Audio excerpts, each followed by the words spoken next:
Okay, so I've come up with an idea that I want to tie an ant, like a little black ant, a terrestrial, but I don't know how I'm going to do it. I don't have anything to do it with.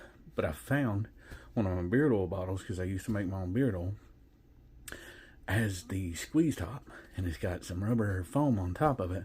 That's the squeeze top. So I cut the top off of an empty old one, and I'm going to try to make an ant out of it. So y'all want to join me and watch me come up with this ant pattern? Maybe that would be a cool video. So forgive the mess. This is where I've been tying my flies. But I found my little piece to my beard oil bottle, and I've cut it up into a little strip, and it did float, but it sunk whenever it took on water. So I don't know if it sunk because of the material, or if it sunk because of it took on water, because it does have a curve to it. So I'm about to do a float test. Oh no! Oh no! This may not work out. I may have to find a different material. It sucks, because I already cut my beard oil bottle. Okay, so scratch the beard oil topper bottle. It wouldn't float. So back to the drawing board on what I can use for materials to make an ant. Okay, so I've come up with another idea for something that would work for the materials for an ant body. And it does float. So look, this is a piece of an egg carton that I cut out. So I'll throw it in the water and it floats. Even if I push it down to the bottom, it pops right back up. But we got to figure out a way to make it black like an ant. So I think I'm going to spray paint it. But my only concern is, once it dries and I tie it, how long will it last before the paint comes off? And how safe is that for the water stream? So I found a way to get them black, and now I've got two of them shaped into the shape of an ant. Well, kind of shaped into the shape of an ant body. This one and that one. So I'm going to try to tie these onto hooks and use this black crystal flashing for the legs and see how it comes out. And for this one, I'll be using black thread, as it is a black ant. So let me put my black thread back on my bottom. Size 16, because it is a dryfly. Universal dryfly micro barred hook. Now, do I want to put a bead on it? Should I put a bead on an ant? It's going to add weight to it. I don't think those beads float. Actually might though. So there's a very small hook. That is a size 16 straight dryfly hook. So I gotta tighten up my vise, my clamps, and put it in the clamps. Caught my finger there for a second. Alright, to get this started, this is a dryfly, so there will be no lead weight to it. But I'm going to start it right here and wrap it up toward the bead like always, toward the head of the fly. And then back on itself to get the fly started, and cut off the excess with my thread scissors.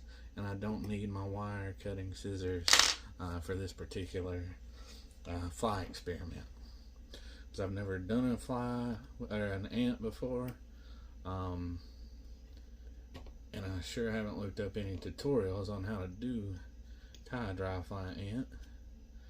I'm just winging it and seeing if I can do it by myself and trying to figure it out, which I think is kind of a cool thing for me about fly tying, is, you know, experimenting on myself and seeing what I can come up with.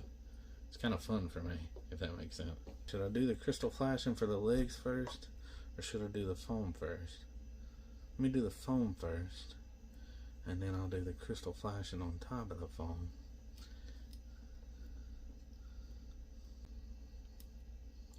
And then keep it on top of the fly, on top of the hook. And I'm trying to make it look like an ant's segmented body. So, and then take it back to the front segment, do some more wraps. I'm just going to tie it in like I would any other material on each segment.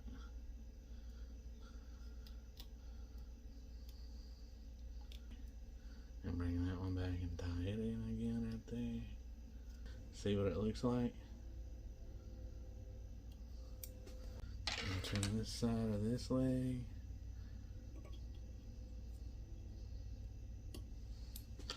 There's one set of legs.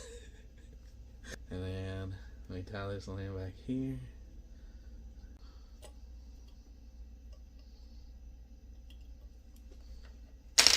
And trim that.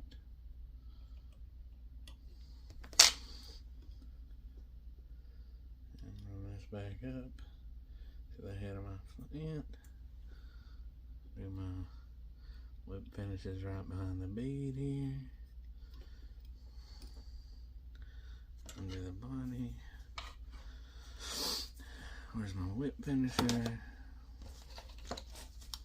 There it is. Okay. I'm only going to do a couple whip finishes. Actually, let me go ahead and do 5. 2.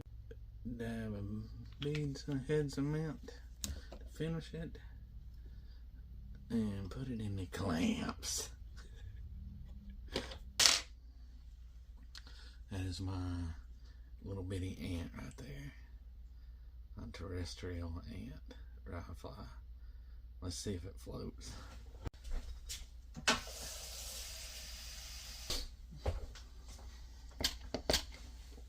And drop it off of the thing into the bug cup of water. Oh, it's kind of floating.